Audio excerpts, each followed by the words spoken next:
నేను రావడం వెనక ఒక ప్రధానమైన కారణం ఉంది. నేను ఈ ధర్మ ప్రచారం నిమిత్తం అనేకమైనటువంటి ఊళ్ళు వెడుతూ ఉంటాను. ఒకప్పుడు చెన్నైలో ధర్మ ప్రచారం కోసం కొన్ని సభల్లో మాట్లాడడం కోసం వెళ్ళడం జరిగింది. అప్పుడు తమిళనాడు గవర్నర్గా ఉన్నారు రోషయ్య గారు. నాకు వారితో ప్రత్యక్షమైనటువంటి అనుబంధం లేదు, వారంటే నాకు గౌరవం ఉందంతే.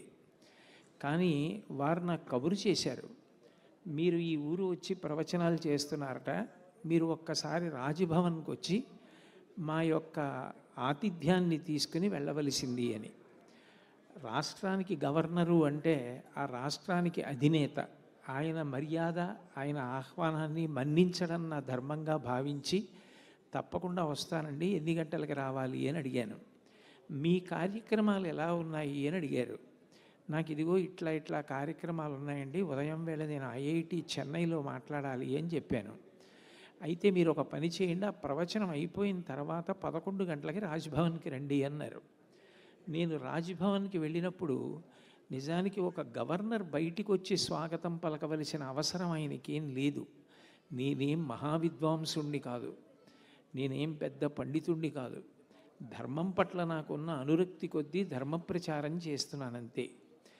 ఆయన చూపించిన మర్యాద నా జీవితంలో ఎప్పుడూ మర్చిపోను. కారు ఆగేసరికి ఆయన రాజ్భవన్లోంచి బయటికి వచ్చి కారు దగ్గరికి వచ్చి నాకు స్వాగతం చెప్పి నా చెయ్యి పట్టుకుని నన్ను రాజ్భవన్లోకి తీసుకెళ్ళి కూర్చోపెట్టి నాకు పళ్ళు అవి పెట్టి, నేను తింటున్నంతసేపు కూడా ఆయన నాతో అనేక ధార్మిక విషయాలు మాట్లాడుతూనే ఉన్నారు.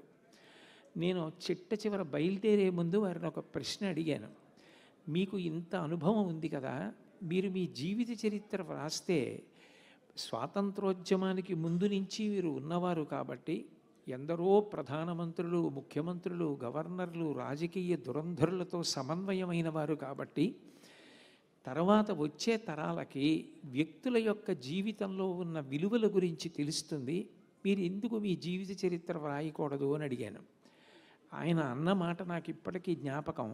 ఆయన అన్నారు, కోటేశ్వరరావు గారు, మీరు చెప్పింది నిజమే, నేను ఎంతోమందితో కలిసి తిరిగాను, ఎంతోమంది దగ్గర మంత్రిగా పనిచేశాను, ఆ కారణం చేత వాళ్ళతో నాకు చాలా సాన్నిహిత్యం ఉంది. కానీ మనుషులు అన్న తర్వాత మంచి ఉంటుంది, కొద్దిగా చెడు ఉండొచ్చు.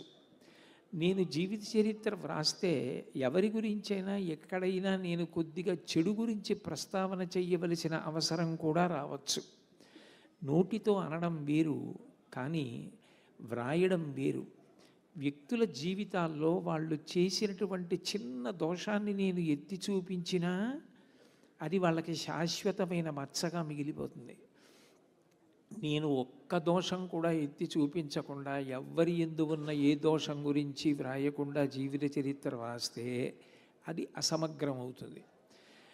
అందుకే నేను నా జీవిత చరిత్ర వ్రాయడానికి ఇష్టపడలేదండి అన్నారు. ఆయన సంస్కారానికి నేను ఆశ్చర్యపోయాను. ఇతరుల మనసుకి బాధ కలగకూడదని, అంతమంది గురించి తెలిసున్నా ఏ ఒక్కరి గురించి కించిత్ కూడా చెడు చెప్పకూడదని ఆయన పాటించిన నిబద్ధత నాకు ఎంతో ఆశ్చర్యాన్ని, ఆనందాన్ని కల్పించాయి. అంత మంచి వ్యక్తిత్వం ఉన్నటువంటి వ్యక్తి రోషయ్య గారు. ఆయన పరిపాలనా వైశిష్ట్యం గురించి, ఆయనకున్నటువంటి శాసనసభ వ్యవహారాల మీద పట్టు గురించి అందరికీ తెలుసు.